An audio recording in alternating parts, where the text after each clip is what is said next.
Okay, we're going to take a look at Excel's chart tools and how to use them to compute the estimated regression equation.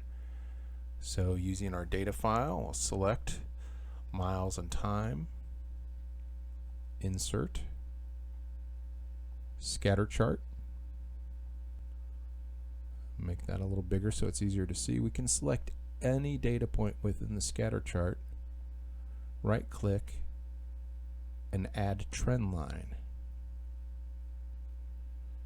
And over here on the right under Format Trend Line, we can simply display equation on chart.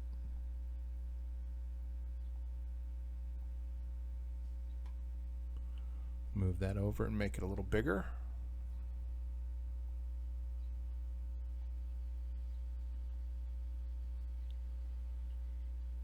And there we have our estimated regression equation.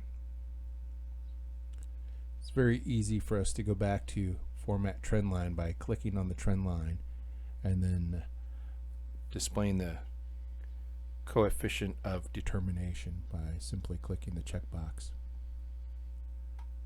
And now we have that as well.